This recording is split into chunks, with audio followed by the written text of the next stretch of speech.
Hey, welcome to the Meat House, and thanks for listening to episode 223. I'm Jeff, and today I am joined by my guest, Michael Labonte. He is our third place winner for the Iron Bee 2021. We'll be talking about his entry and some of the stuff that he has been up to since the competition happened. Hey, thank you for listening to the Meat House podcast. You can find us everywhere. We're on iTunes, Stitcher Radio, Spotify, our iHeartRadio, YouTube, Amazon Music. You can find the whole list over at our website, www.themeathouse.com. And hey, before we get rolling, I also need to say thank you to our Key Holders Club. They are doing their part to keep this podcast free. You too can join up for as little as $2 a month. You'll get some cool thank you gifts and rewards, key holder content. Just search for the Meat House over at patreon.com or click on the link in the show notes. So, as far as what we are drinking tonight, I have in Meat House fashion 2 drinks in front of me here. The first one comes from my former co-host Ryan. This was listed as a Belgian double braggot. It is dark, very carbonated. Has some nice toasty notes in it.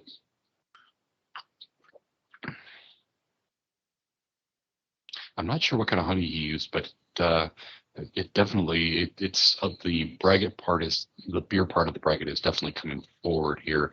I've got those toasty notes. There's some lingering bitterness on the aftertaste.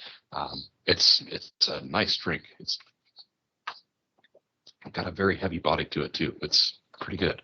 And then in my other glass, I have the extra bottle from our guest's Iron Bee 2021 entry. This is the first time I'm going to try it. This is a chocolate ginger passion, and let's see, it is brilliantly clear, a nice deep yellow color.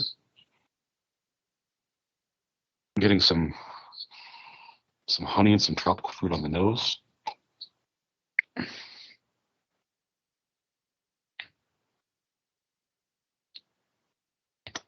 There's a hint of tartness at the very start, and then it kind of gives way to some sweetness, and I think the chocolate is coming through and that mid palate as well. And there's a kind of a tropical fruit flavor to it as well there towards the end. Michael, what are you drinking tonight? Tonight I am single fisting it because it's only like 2 o'clock right here. But this is actually from Ben Daniels. You might have seen him in some of the groups or whatever.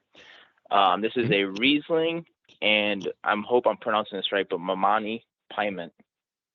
And I'm getting it's definitely very clear. It's a little bit darker than a traditional Riesling, but very clear. Aroma, I get a little bit of coconut and maybe a little petrol. Let's see for the flavor. Oh yeah, this is really good. It's definitely semi-sweet. I'm getting a little bit of apricot, pear, maybe a little peach in there. Almost a little bit of vanilla too. It's very good though. Well, let's jump into the Iron Bee 2021. The secret ingredient, the passion flower, was a little bit of a challenge this year.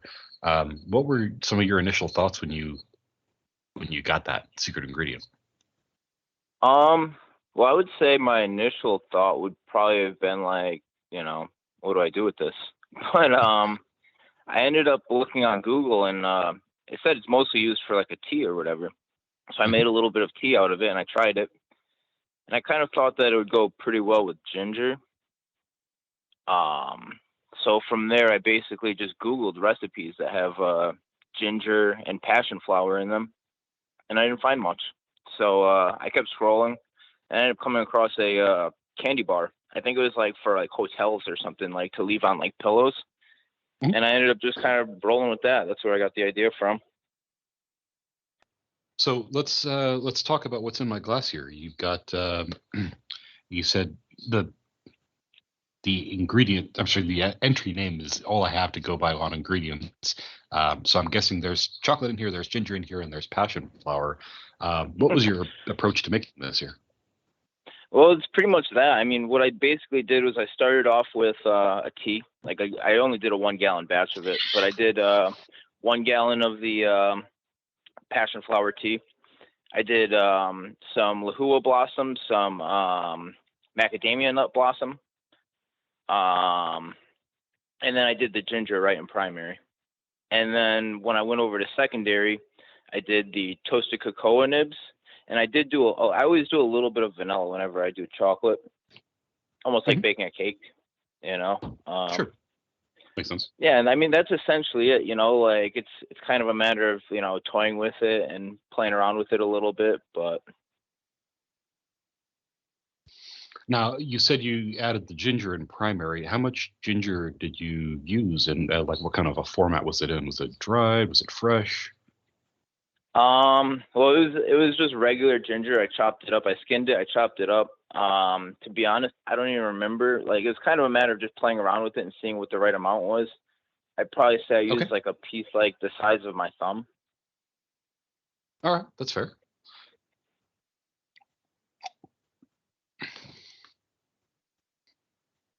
Yeah, I'm just trying this again, and I, the problem with tasting this, of course, 6 months after the fact, is that I feel like the ginger may have faded out a little bit. It's not as sharp as I expect ginger to be in presentation, but it's, when you look for it, it's there.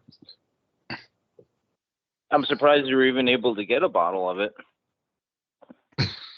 Yeah, Ryan was nice enough to hold on to the extras that he had from judging, and it shot me at least the secret ingredient bottles. So I've got those to try when I interview you guys on this one. And it's nice to be able to talk about it, even if the profile of the meat has probably changed in the intervening 6 months or so. Yeah, I almost wish I held on a little bit of it myself. I mean, it was only a 1 gallon batch, so I went through it pretty quick. But Mm-hmm. And that is the problem with 1 gallon batches, but you keep notes and you can always repeat it if you like it. yeah, I mean, especially with the secret ingredient, I had no idea how it was going to come out. So I was like, I don't want to do 5 gallons of this right now. Right. Yeah. And I think I think a lot of our participants were in that same boat where they smelled it and then they made a tea with it and they went, "The heck is this?" I still have some of it in my fridge.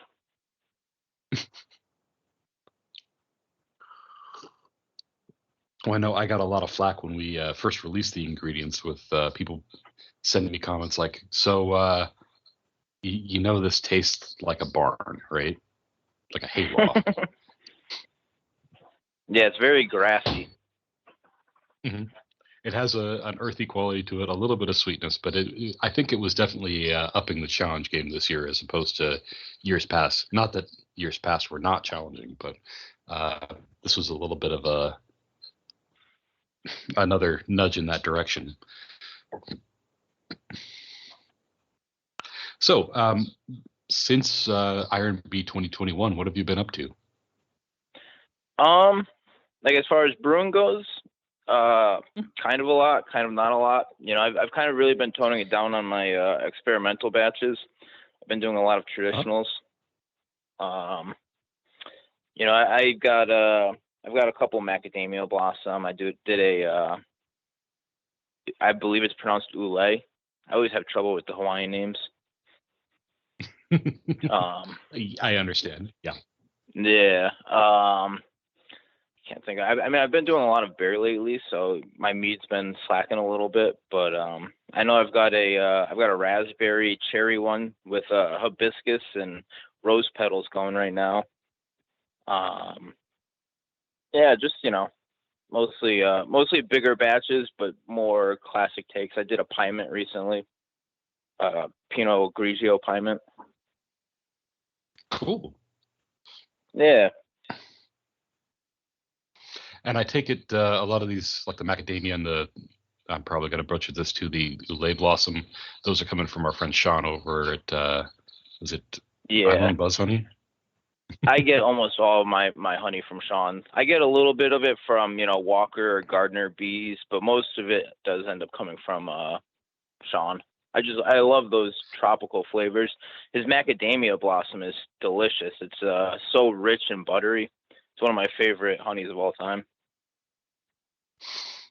I don't think I've tried his macadamia. I need to, but I know I'm risking my marriage every time I see one of those posts and shoot him a message like, "Hey Sean, here you got some tangerine blossom. Let's get a little bit sent over to Missouri here." I'll have to send you a macadamia blossom. I have the traditional going right now. It's still in primary, but I'll have to send you one once it's all done. There's macadamia blossom in the one you're drinking right now. Hmm. But it's like half and half. I couldn't tell you the character of the macadamia blossom honey off the top of my head. It's been an age. Yeah, especially with all the other flavors. I wonder if that's part of the tropical fruit flavor that I'm kind of getting on the back end here. It could be that, or it could be kind of the remaining qualities of the ginger there too. Not sure. I think to me the Lahua has a little bit more tropical flavor than the macadamia. I mean the Lahua is light. It's kind of got a almost a vanilla character to it too, like a creaminess. But the macadamia is a little bit more rich, nutty, buttery type of honey. It's honestly one of my favorite for traditionals or sizers. Sizers go very well with it. I can see that, sure.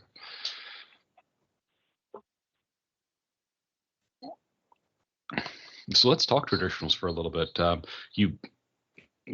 They always say if you want to improve your meat game, make a traditional because there's nothing to hide behind there. What kind of approaches have you been taking with these traditionals that you're making?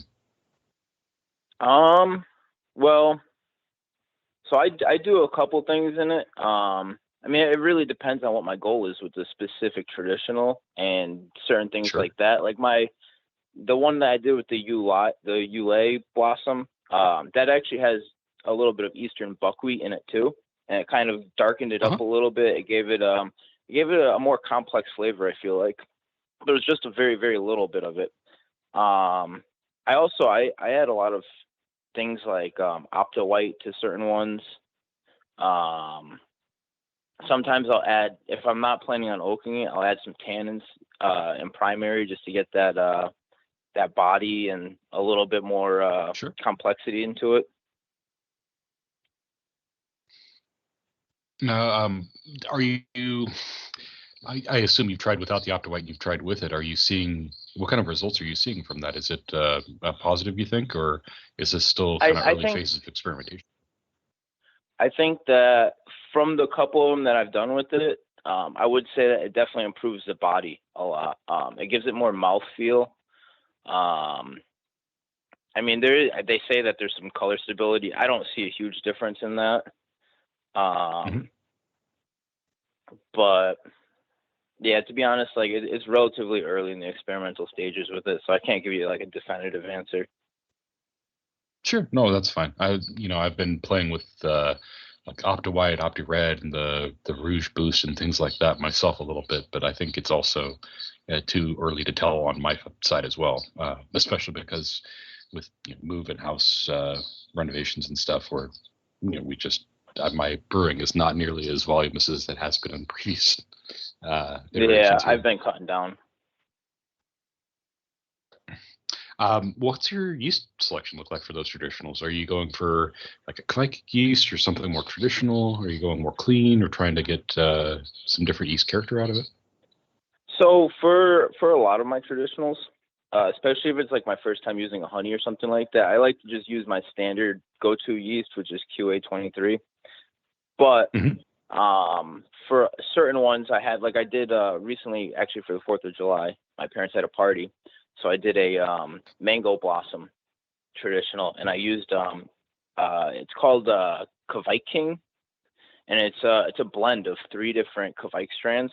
And I did that in like the 90-degree range to kind of emphasize those fruity esters. I thought that would go pretty good on tap. How'd it turn out? It turned out pretty good. Yeah, I mean, people seem to like it. It was a semi-sweet, very fruity esters to it, citrusy. I would definitely use that yeast again and some other ones. I tend to like the Kvike strands. Um, they add a lot of fruity esters, and they ferment so quick. You really don't have to waste any time. You front load all your nutrients and crank the heat up to 90 degrees, and you're good to go. Yeah, no, there is a lot to love about the Kvikes. They, man, they do so much so quickly, and they add to it without hardly any downsides other than, I feel like I burn through a lot more nutrient shooting at the 90, 95 degrees than I do fermenting in the 70s. But I mean, small price to pay. Yeah, for sure. It definitely has some high nutrient demands to it, but you could have a batch, like, especially if you're doing like a session on tap, you could have a batch done in like a week. I mean, it'll be done fermenting before then probably, but drop some super clear in it and it's good to go. Yeah, absolutely. No, I keep saying I keep referencing I had a talk on session meats. This must have been like 3 years ago now, where I did a session meat with a Kvike, and it was in bottle and ready to drink after 9 days. One of those days was for like secondary flavoring, and one of those days was for carbonation. So, I mean, it probably could have been drinkable as was like 6 days in. Yeah, for sure. I'm a big fan of the Kvikes also with those, like, the more tropical type of honeys, like the mango blossoms, orange blossoms. I actually did an orange blossom traditional recently that had the Voss Kvike in it, and that came out pretty good too. It almost tastes like there's orange in it, but it's just a traditional. Oh yeah, no, I did a braggot with it was Kvike and just like basic Pilsner malt, and I sent that into a competition. I want to say like 2 or 3 years ago, just on a whim. And one of the judges was like, "You failed to mention that you added orange juice to this." Oh wow. I was like, "Well, I didn't, but thank you. That proves that Kvike is really kicking it." Oh yeah. So no, I do really enjoy a lot of those Kvike strains, and Voss is one of my favorites. Yeah, they tend, honestly, even for like braggots, like especially in the summertime, you really can't beat it. Even if you're not doing it at like 90 degrees, you can't beat the fact that you don't need temperature control. Oh yeah, absolutely. I mean, I'm a notorious cheapskate, so my house is usually at like 74, 75 degrees in the summertime. And man, I thought years and years ago when I stumbled on fermenting meads with a saison yeast, I thought that was revolutionary. And now with Kvike on the table, it's like, wow. Yeah. I know you don't normally get the questions, but what are you working on out of curiosity? You got anything going? Yeah, absolutely. So at the moment, I'm working on. I just got my wife's sangria recipe going. I talked about that. I want to say 2 episodes back, 3 episodes back, 3 episodes back. Yeah, it was the first episode back. Yeah, and so we've got that going. That's in primary now and bubbling away. It's 71B, so I'm expecting it's going to be a couple weeks before I get to do any secondary stuff or playing with it. And if I really have my druthers this weekend, I'm looking at putting together a 3-gallon batch of like a blueberry session with some Kvike, and I'm trying to decide which of these these massive number of hops I have in front of me are going to go into it. I'm thinking either some Azakas or some. We've got some of these Pink Boots blends that came. I want to say that it was IronB 2020. They were one of our like Braggot shootout giveaways, and I've still got a handful of those left that I could easily throw in here too. They've got a pretty good blend of different tropical-ish hop flavors in them between. There's some Zaka, some Simcoe. I want to say some Morel. I can't remember for the life of me what else is in it. It's the that Idaho one with the weird coconut flavors, so that could be interesting. The Sabro.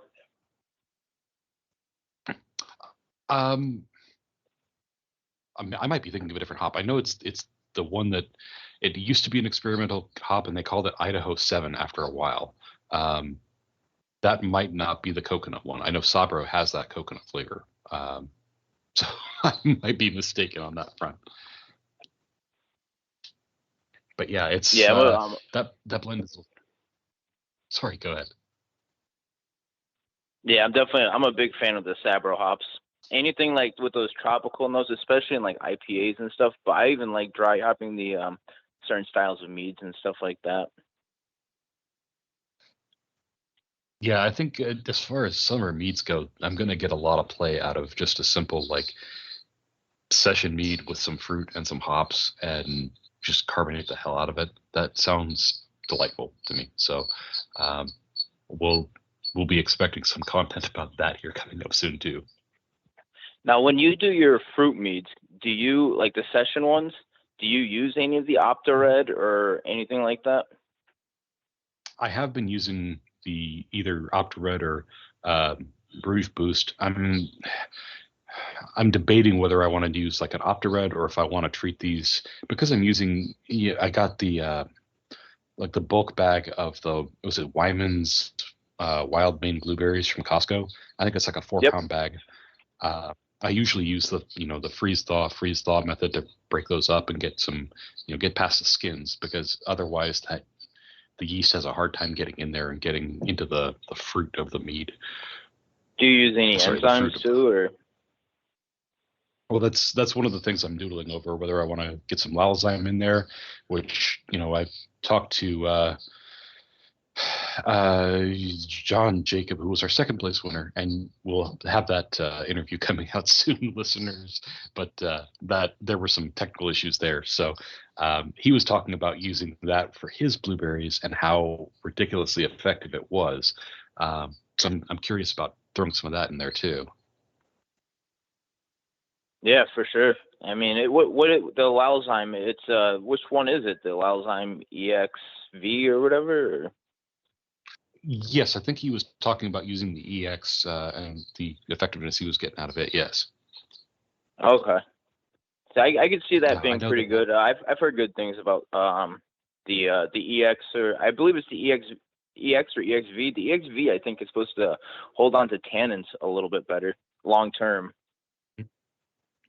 Yeah, I know they have different strains of that Lalzyme, and some of them are more geared towards red wine versus like white wine. Obviously, it's for the winery industry that they develop those, but like the same kind of anthocyanins and other compounds that give the red wine its color, they're going to be present in dark fruit like blueberries or blackberries or things like that too. So it would make sense that it would help in that regard. Yeah. No, and then as far as other projects go, I'm also looking at.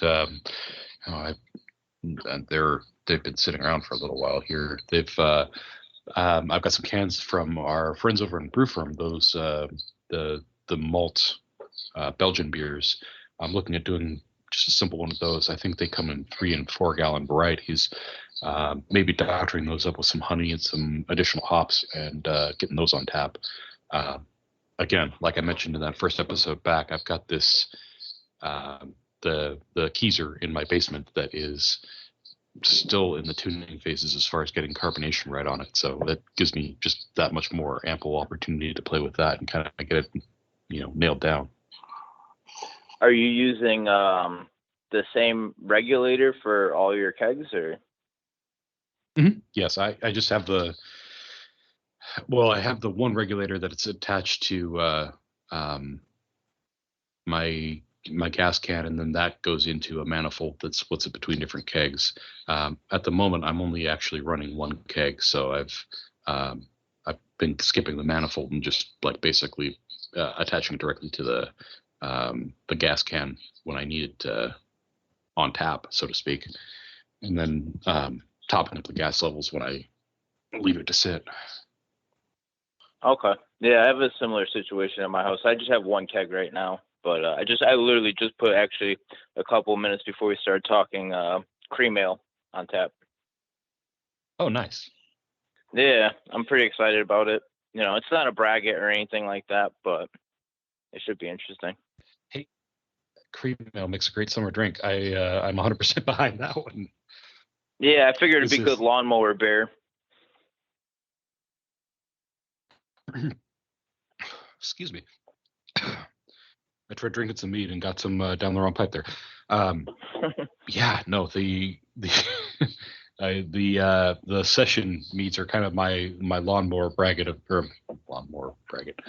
The session meads are kind of my lawnmower mead of choice in that same regard there. So, your cream ale, did you take that from a kit? Did that come from a like a recipe you developed? How did you start with that? I just kind of come up with, like, I'm not like a beer expert. Like, I'm not I'm not an anything expert, but I just kind of made up the grain bill on Bearsmith. I use Bearsmith for like everything, but it's pretty simple. It's like I don't remember off the top of my head exactly, but maybe like 20% corn, some 2-row, mostly 2-row is like the base malt, and then some Carafoam. Sure. I ended up dry hopping with a little bit of Sabro, actually, because I do Sabro for everything, but just like a light dry hop. Like, we're talking 2 days at like a lower temperature. Mm-hmm. Have you gotten to taste it yet, or is it still carving up there for you?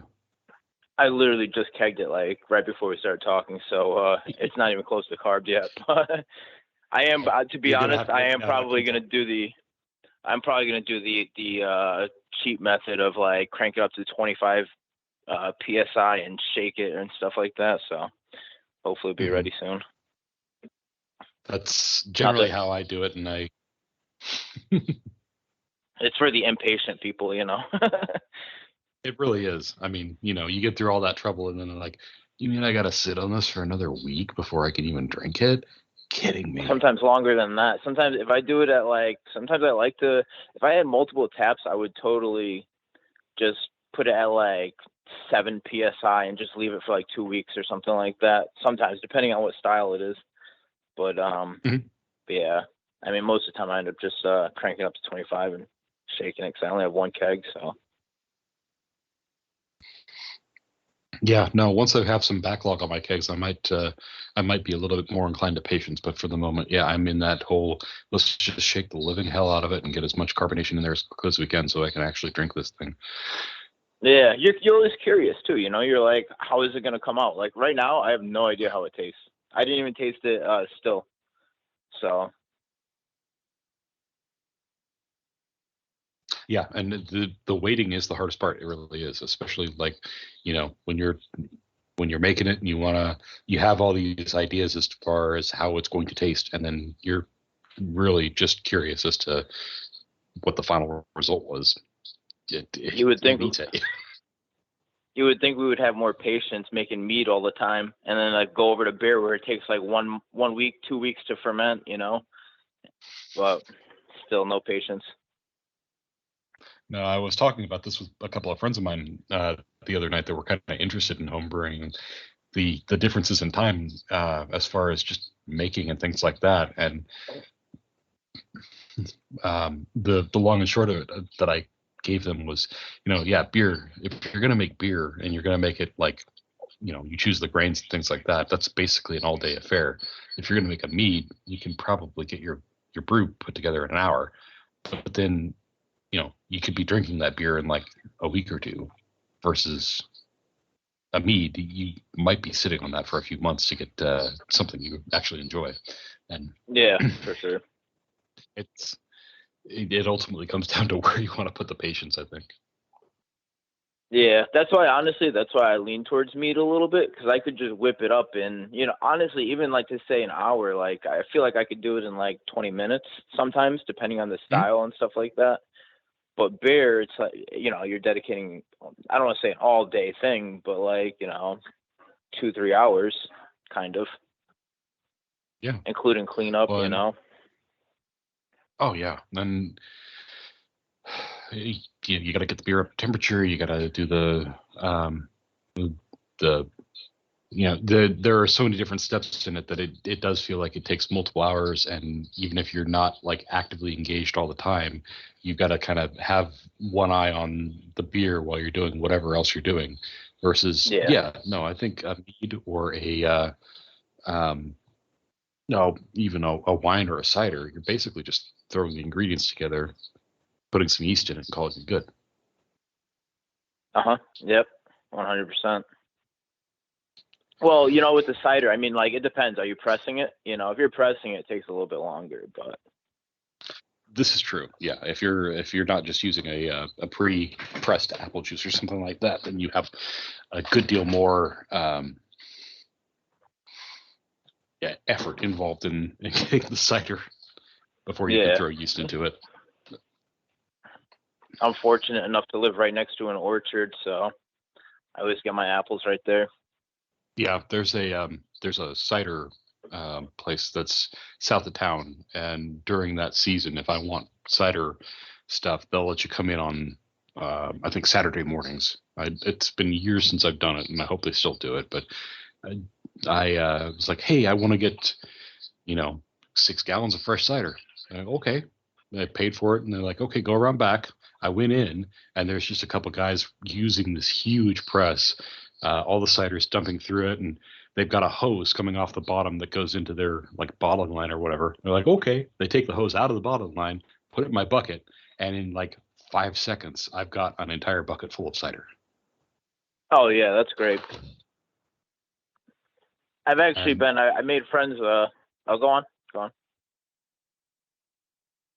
No, please go ahead.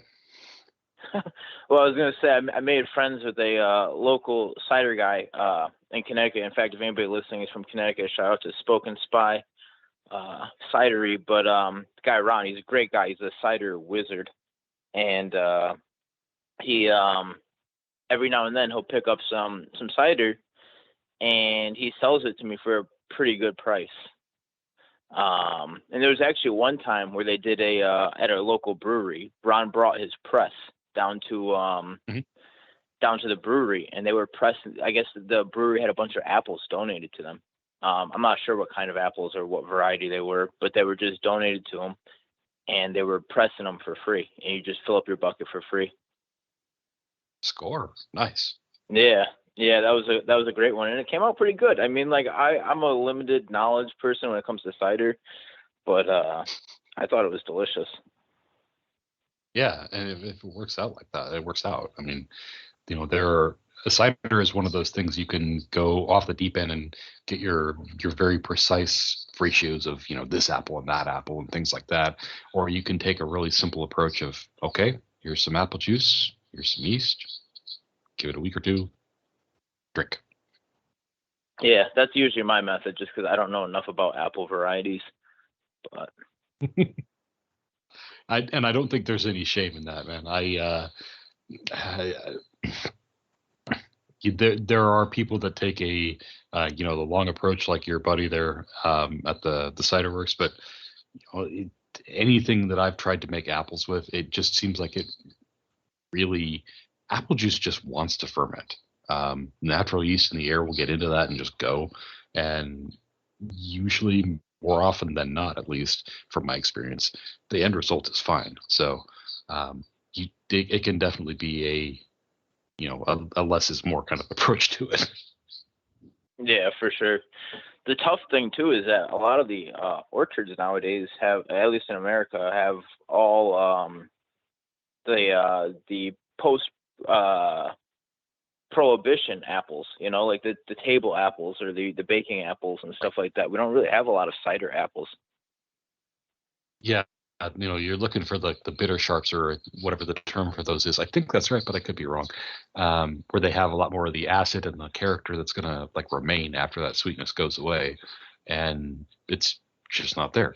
But yeah, I know a lot of people do the. What was that? Nothing. Go ahead. I was just going to say, I know a lot of people do the crab apples. The crab apples seem to add nice tartness or something like that to it. No, I've heard a lot of people recommend, that was actually what I was going to say as well. I've heard people recommending using crab apples for at least 5 to 10% of your cider, just to add some of that sharpness and the bitterness to it. And I really briefly experimented with like picking some crab apples from a tree that's grown in my backyard at the new house here. They all got moldy over the winter. Unfortunately, I didn't, I guess, store them frozen enough to do anything with. But we'll probably try that this fall here too. Not to give any spoilers to our audience. Oh yeah, that's cool that you got a crabapple tree in your new. This is a new yard, right? You're talking? Yeah, we. Oh yeah, that.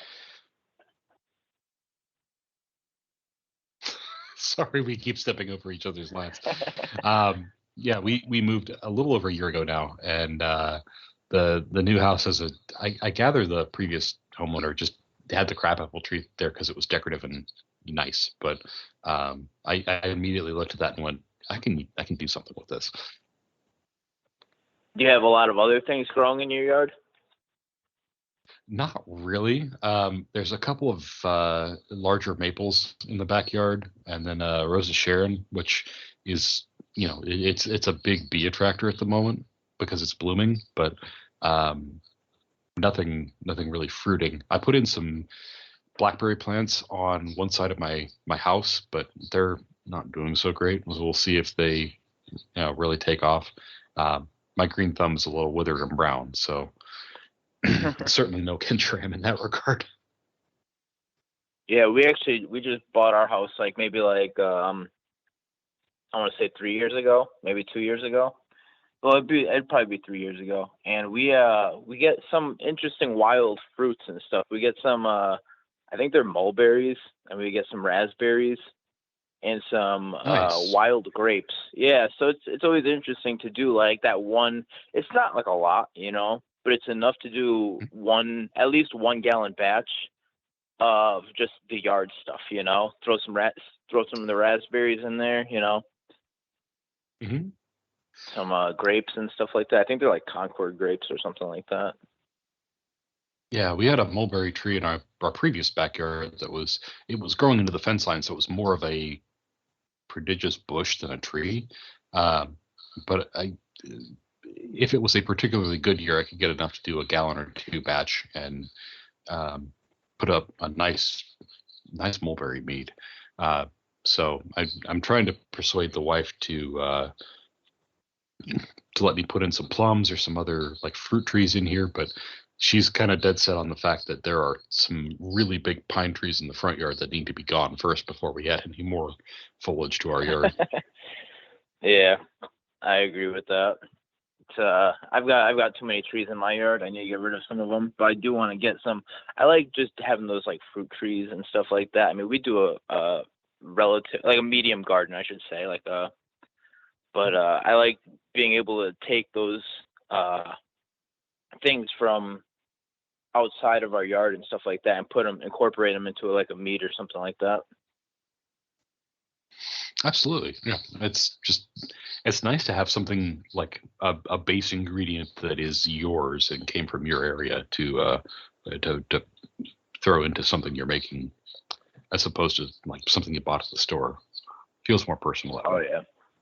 Yeah, 100%. I feel like it tastes better too. Like I could be wrong. It may be like one of those subconscious things, but like anything from our garden always ends up tasting better than what we would get at the store.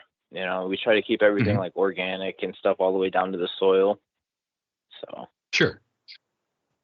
Well, and one of the raspberry or blackberry bushes that I tried to put in was a golden raspberry variety, and apparently, those are the fruit on those is so tender that it ends up getting like smushed or ruined just in the whole packing and processing thing. So you never see those in stores because it just doesn't stay. It doesn't have any like shelf stability.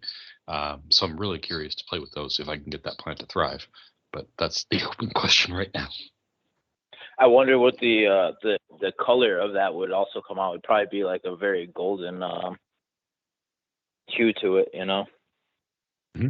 Yeah, I would think like a dark yellow or a something in the gold or for lack of a better term, honey color. Yeah.